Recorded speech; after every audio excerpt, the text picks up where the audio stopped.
Hello दोस्तों, welcome to my YouTube channel. आज अपन इकोनॉमिक ज्योग्राफी का अगला लेक्चर पढ़ने जा रहे हैं। अपन ने इकोनॉमिक ज्योग्राफी के अंदर क्या क्या पढ़ा है। अभी पिछले 2-3 लेक्चर में अपन ने पढ़ा है कि इकोनॉमिक ज्योग्राफी का एवोल्यूशन कैसे होता है, उसके अंदर कौन कौन से ज्योग्राफर्स ने कॉन्ट्रीब्यूट किया हुआ है, उसका जो विषय वस्तु है वो देखिए अपन ने, उसका नेचर एंड स्कोप देखा था। उसके बाद में जो इकोनॉमिक ज्योग्राफी के अंदर जो प्राथमिक, द्वितीयक, तृतीयक, चतुर्थक और पंचम क्रियाकलाप है उनका डिवाइडेशन कैसे हो रखा है, और red collar, blue collar, pink collar, gold collar और वाइट कॉलर जो श्रमिक है वो किस किस के अंदर आते हैं और किस किस को कहते हैं, वो भी अपन ने अच्छे से देख लिया है। तो आज अपन पहला जो क्रियाकलाप है, प्राथमिक क्रियाकलाप, उसको अपन पढ़ने जा रहे हैं। जो प्राइमरी एक्टिविटी है उसको पढ़ने जा रहे हैं। और उस इसी के साथ साथ में जो कृषि है उसके इसके भाग भी देखेंगे, इसको डीपली पढ़ेंगे। मतलब आज इसको अपन डीपली पढ़ने जा रहे हैं। पशुपालन है तो पशुपालन के अंदर भी चलवासी पशुपालन, वाणिज्यिक पशुपालन होता है, तो ये भी अपन पढ़ेंगे। खनन खनन के अंदर अपन खनन कहाँ कहाँ हो रहा है ये देखेंगे।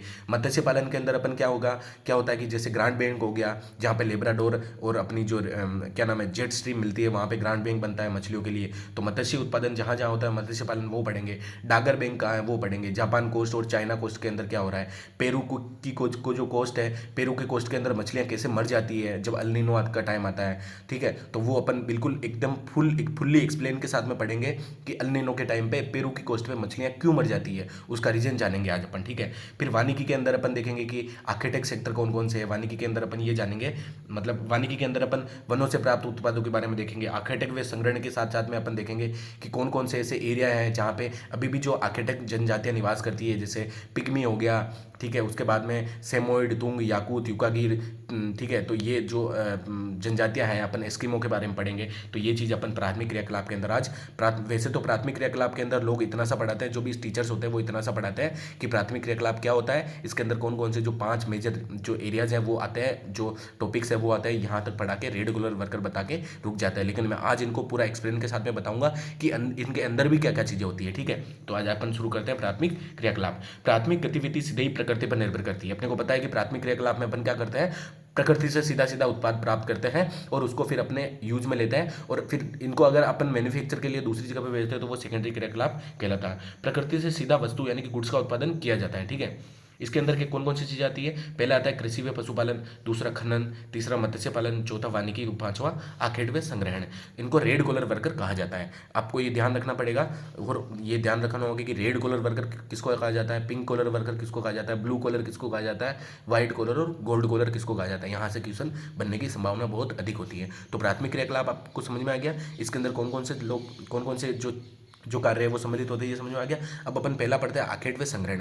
आखेट व संग्रहण को अपन डिटेल से यहाँ पे पढ़ने जा रहे हैं। ठीक है, तो अपन यहाँ पे देखते हैं कि आखेट व संग्रहण के अंदर होता क्या है। आखेट व संग्रहण मानव का प्राचीनतम व्यवसाय है। अपन जब पुराने समय में होते होते थे तो उस टाइम क्या करते थे, अपन जंगलों में रहते थे और वहाँ पे आखेट करके अपना पेट पूजन करते थे। उस समय तक सिर्फ आखेट किया, अपने शिकार किया, उसको पशु को मारा, अपने भोजन के लिए उसको ग्रहण किया, उसके बाद में उसको वहीं पे छोड़ देते थे। इसके बाद में धीरे धीरे जैसे जैसे ह्यूमन जो इवोल्यूशन करता गया, मानव जो है विकसित होता गया, उसके बाद में वो आखेट के साथ साथ में भोजन का संग्रहण भी करने लगा कि नहीं, आज अपन आखेट किया तो इसको अपन सेव करके कैसे अपन बचा सकते हैं। ठीक है, इस प्रकार आदि मानव की 2 प्रकार की क्रिया होती है। पहला तो हो गया पशु को आखेट करना, यानी कि पशु का शिकार करना, और दूसरा हो गया जंगलों से जो भी कंदमूल खाने के लिए जो भी सामग्री है उसको इकट्ठा करना, एकत्रित करना। तो अपना आ गया ना आखेट और संग्रहण, यानी कि पशुओं को आखेट करना और दूसरा जो खाने योग्य कंदमूल, जंगली पौधे वगैरह इनको एकत्रित करना। यह व्यवसाय जो है, मतलब जो आखेट व संग्रहण का जो कार्य है वो कहाँ किया जाता है, या तो अति शीत प्रदेश में किया जाएगा जहाँ पे बहुत ही ज़्यादा उच्च अक्षांश है, या फिर बहुत ही लो अक्षांश में यानी कि इक्वेटर रीजन में किया जाएगा। जैसे मैं आपको यहाँ पे मैप के अंदर बता देता हूँ कि अपन पढ़ रहे हैं आखेट व संग्रहण। इसमें बताया कि आखेट के अंदर क्या करता है मनुष्य, यानी कि पुराने समय में एक तो आखेट करते थे, पशुओं का जो है शिकार करते थे, और उसके बाद में क्या करते थे, उनका जो भी जंगलों से कंदमूल प्राप्त होते हैं उनका संग्रहण या एकत्रण करते थे। एक तो इसमें एक बार बताया कि इसमें कौन कौन सी क्रियाएं सम्मिलित होती है। एक तो बहुत ही ज़्यादा हाई एल्टीट्यूड पे, मतलब उच्च अक्षांश पे, और बहुत ही ज़्यादा निम्न अक्षांश पे। तो अपन देखते हैं कि निम्न अक्षांश की कौन सी रेखा है, ये रेखा इक्वेटर लाइन। ठीक है, भूमध्य रेखा, ये 0 डिग्री इक्वेटर लाइन है, तो ये इसको अपन निम्न अक्षांश बोलते हैं, इसको अपन निम्न अक्षांश बोलते हैं। ठीक है, और एक एक उच्च अक्षांश हो गया, जो अपना आर्कटिक वाला जो एक एरिया आता है वो ये हो गया उच्च अक्षांश। ठीक है, उच्च अक्षांश ये हो गया। तो यहाँ पे जो है ये इस प्रकार की जो है जनजातियाँ है, ट्राइब्स जो है यहाँ पे पाई जाती है। तो अपन यहाँ पे देखते हैं कि कौन कौन सी पाई जाती है। जैसे अपने कनाडा के अंदर अपन देखते हैं एस्किमो पाई जाती है। कौन सी पाई जाती है, एस्किमो। यहाँ पे एस्किमो पाई जाती है। ये भी एक एक उच्च अक्षांश की जो जनजाति है। ये भी जो अपना भोजन जो है पूरा का पूरा किस पे डिपेंड करती है, अपना जो पूरा का पूरा जो भोज्य सामग्री है वो किस पे डिपेंड करती है, पशुपालन पे, मतलब आखेट और संग्रहण पे डिपेंड करती है। एस्किमो हो गया। और यहाँ पे कौन कौन सी जनजातियाँ हैं, यहाँ पे हैं सेमोइड, आप ये ध्यान में रखना, ठीक है। सेमोइड, फिर आ गया तुंग, फिर याकूत, चकची, युकागीर और कोरियाक, ठीक है। तो ये जनजातियाँ कहाँ की है, ऊपरी जो उत्तरी अक्षांश के अंदर, जो उत्तरी एरिया के अंदर आता है, किसके अंदर, यूरोप का जो रशिया का एरिया है, यहाँ पे ये जनजातियाँ पाई जाती है। यानी कि ऊपरी अक्षांश में कौन कौन सी पाई जाती है, और मध्य अक्षांश में कौन, यानी कि जो निचले अक्षांश है, यानी कि जो लोअर अक्षांश है, उसमें कौन कौन सी पाई जाती है। तो इस प्रकार से यहाँ से क्वेश्चन बनता है कि उच्च अक्षांशीय जनजाति कौन सी है और निम्न अक्षांशीय जनजाति कौन सी है। तो एस्किमो हो गया। एस्किमो के बारे में अपन एक अलग टॉपिक में पूरा एस्किमो के बारे में पढ़ेंगे। सेमोइड, तुंग, याकूत, चकची, युकागिर और कोरियाक, ये जो जनजातियाँ, ये ध्रुवीय जनजातियाँ है, यानी कि जो पोलर रीजन है वहाँ पे पाई जाती है। और यहाँ पे कौन कौन सी पाई जाती है, तो अपन देखते हैं कि इस जगह पे, ये इक्वेटर वाला रीजन ना, यहाँ पे दो जनजातियाँ निवास करती है। एक तो जीवारो बोलते हैं जिसको अपन, ठीक है, एक तो जीवारो, एक यूका की, एक यागुआ, ठीक है, यागुआ, यानी कि जीवारो और यागुआ। जीवाओं को हेड श्रिंकर्स बोला जाता है, यानी कि ये क्या करता है कि जो हेड होता है ना, उसको अंदर मतलब उसको लटका के उसके अंदर मतलब उसको पूरा का पूरा ऐसे पिचका दिया जाता है, तो हेड श्रिंकर्स इनको बोला जाता है, किनको, जीवारो को। तो यहाँ पे कौन कौन सी पत्ती पाई जाती है, जीवारो और यागुआ। यहाँ पे अपने आपको पता हो तो यहाँ पे कौन सी पाई जाती है, पिग्मी। आपके बारे आपको इनके बारे में, आपने इनके बारे में पढ़ा भी होगा पहले। और थोड़ा सा अपन नीचे चले तो यहाँ पे पाई जाती है कौन सी, बुशमैन, ठीक है। यहाँ पे कौन सी पाई जाती है, बुशमैन। यहाँ पे कौन सी जनजाति पाई जाती है, बुशमैन। अब अपन देखते हैं यहाँ पे इंडिया के अंदर, यहाँ पे ये भी इक्वेटर के पास में आ रहा है, लोअर अक्षांश पे, तो यहाँ पे पाई जाती है सेंटेनलीज। सेंटेनलीज, सेंटेनलीज जनजाति जो सेंटेनलीज आइलैंड पे पाई जाती है। बोर्नियो आइलैंड पे कौन सी पाई जाती है, सेमांग और सकाई, ठीक है, सेमांग और सकाई, ये जनजाति यहाँ पे पाई जाती है। और जो अपना ये पापुआ न्यू गिनी आइलैंड है, पापुआ न्यू गिनी, यहाँ पे कौन सी पाई जाती है, पापुआ, पापुआ। और बोर्नियो पे एक और जनजाति पाई जाती है जिसको अपन बोलते हैं पुनान, ठीक है।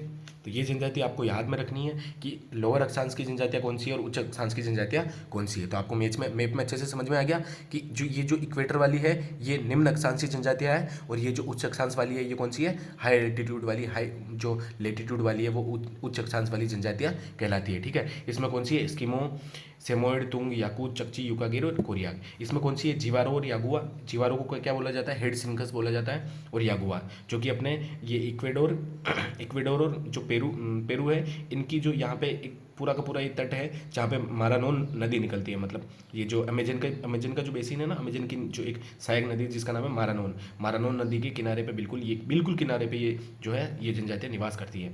पिग्मी जनजाति बिल्कुल कांगो एरिया में निवास करती है। कालाहारी अपना जो ये कालाहारी डेजर्ट है, इसमें कौन सी करती है, बुशमैन जनजाति, आपको पता ही होगा इसके बारे में। अपने भारत के यहाँ पे सेंटिनेलीज जो अंडमान निकोबार आइलैंड है। बोर्नियो पे कौन सी, तीन जनजातियाँ, पुनान, सेमांग और सकाई। फिर पापुआ न्यू गिनी पे पापुआन जो है जनजाति निवास करती है। अब अपन इसको नोट्स के अंदर पढ़ लेते हैं, ठीक है। अपन ने यहाँ पे देखा कि आखेट और संग्रहण अपन पढ़ रहे थे। क्या पढ़ रहे थे अपन, प्राथमिक क्रियाकलाप के अंदर जो पहला टॉपिक है वो आखेट और संग्रहण पढ़ रहे थे। इसके अंदर अपन ने देखा कि एक तो अति शीत प्रदेश में पाई जाती है यानी कि उच्च अक्षांश पे, और एक अति गर्म प्रदेश यानी कि इक्वेटर, यानी कि जो इक्वेटर रीजन है वो निम्न अक्षांश कहलाता है, ठीक है।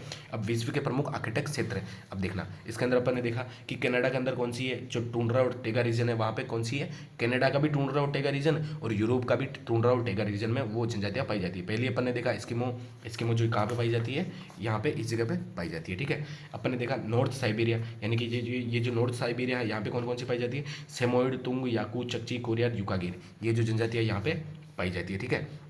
ये कौन सी ध्रुवीय जनजातियाँ हैं, कौन सी बोरियल और टेगा वन वाली जनजातियाँ हैं, और कौन सी इक्वेटर रीजन वाली जनजातियाँ, ये आपको याद में रखना है, ठीक है। अब कालाहारी डिजर्ट में कौन सी पाई जाती है, बुशमैन, ये अपन ने बुशमैन देखा। कोंगो बेसिन में कौन सी पाई जाती है, पिग्मी, अपन ने पिग्मी देखा। मलाया प्रायद्वीप पे कौन सी पाई जाती है, यानी कि इसको मलाया प्रायद्वीप बोलते हैं, ठीक है। तो यहाँ पे कौन सी पाई जाती है, सेमोंग और सकाई, ठीक है। और फिर बोर्नियो पे कौन सी, ये बोर्नियो के पास में पुनान, ठीक है।